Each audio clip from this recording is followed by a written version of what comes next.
राजनीति, आंदोलन, किसान, करप्शन, गरीबी, इन सभी मुद्दों पर आवाज उठाएगा अब तक न्यूज इंडिया।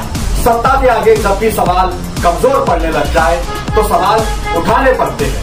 बोल के लफ्ज आजाद है तेरे, बोल के सच जिंदा है अब तक।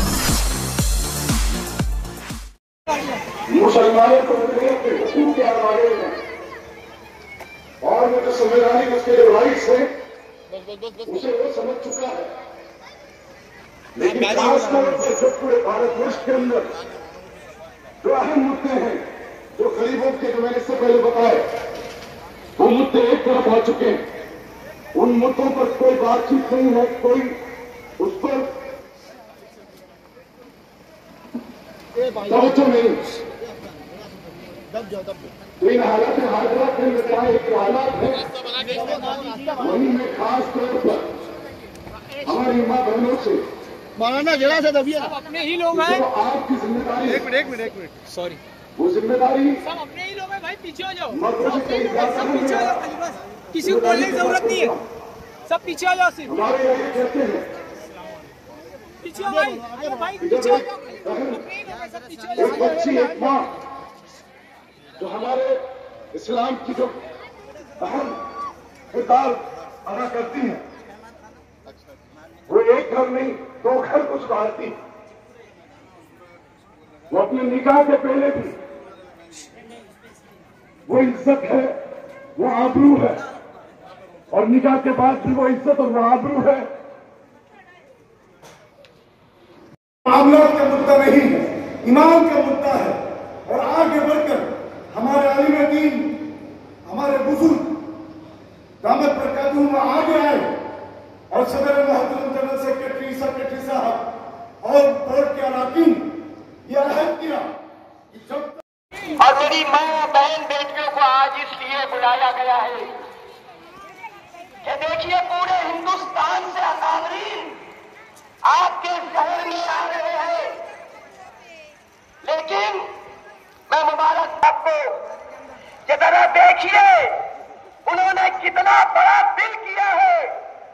और आज की और कल की तारीख मालेगांव में सुनहरी हरफों से लिखी जाएगी कि उन्होंने अपना हाथ फैलाया, सुन्नी भाइयों को गले लगाया, जमात अहले हदीस को बुलाया, जमात इस्लामी को बुलाया। 29 तारीख को आप अपने मोहल्ले में गश्त करें और तमाम होटल बंद कराए, तमाम कारखाने बंद कराए और ये साबित कर दे कि जो जान मांगो तो जान देंगे, जो माल मांगो तो माल देंगे, मगर हमसे न हो सकेगा ये नबी का जाहो जलाल दे दे।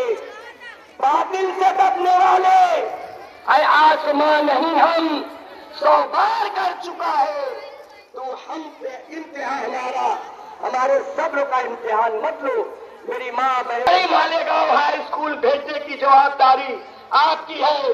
और सुन्नी अशरफ एकेडमी इस माइक के जरिए हजरत मौलाना इमरान साहब और अल्लाह की तलवार, सैफुल्लाह के मानी है अल्लाह की तलवार, और ये हजरत मौलाना खालिद सैफुल्लाह साहब बैठे हैं, ये अपनी तलवार मौलाना इमरान को दे दिए हैं और हम सब मिलकर इस तलवार की हिफाजत करेंगे। अस्सलाम वालेकुम।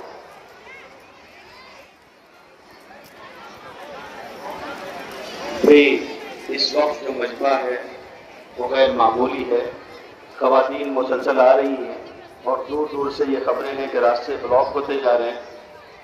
मैंने माहद के जो बच्चे हैं उनको मस्जिद में करवा के मस्जिद का पूरा सहन खाली करवा दिया है।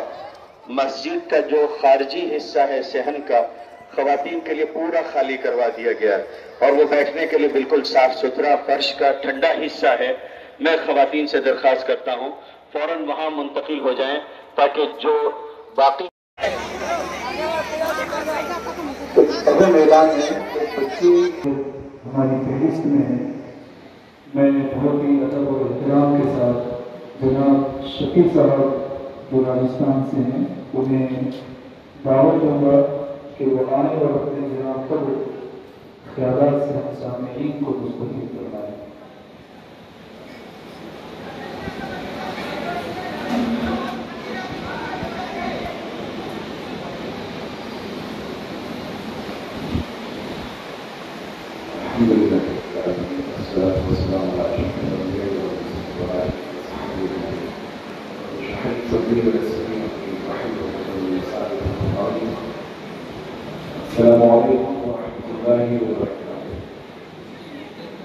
स्टेज पर तशरीफ रखना हजरत जनाब जनरल सेक्रेटरी साहब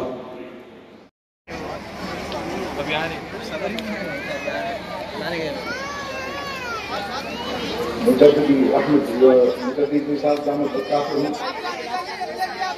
और ऑल इंडिया सेक्रेटरी जनाब उमरैन साहब दामद बरकातहू देख रहा हूँ और साथ ही मोदी हजरात खासतौर पर मेंबर पार्लियामेंट हमारी बहन शोभाताई मैं आपको भी आदाब पेश करता हूँ कि हर 20 मिनट में एक महिला हमारी एक बहन की इज्जत लूट ली जाती है। वो बलात्कार का हिस्सा बन गई हैं, उनका तहफ़्फ़ुज़ नहीं है। समस्या दलितों की समस्या, अल्पसंख्यकों की समस्याएं वो चरम पर है। भुखमरी में हमारा देश कुपोषण के शिकार छोटे छोटे बच्चे हैं। वो छोटे छोटे बच्चे, करोड़ों बच्चे भुखमरी का शिकार हैं। उन्हें उतना खाना भी नहीं मिल पा रहा है कि वो अपनी जिंदगी को सही से व्यतीत कर सकें। और सरकार बजाय जो अहम मुद्दे होते हैं, जो एक शहरी के जो बुनियादी हुकूक होते हैं, फंडामेंटल राइट्स होते हैं, उन पर बात भी नहीं करना चाहती और यहां पर फसाद फैलाना चाहती है।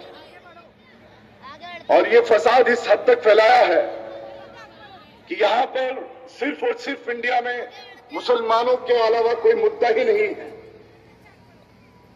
तो मैं यहां से, क्योंकि मेंबर ऑफ पार्लियामेंट भी बैठी हैं और मेरी बहनों को भी ये बताना चाहता हूं, आप लोगों को तकलीफ होगी।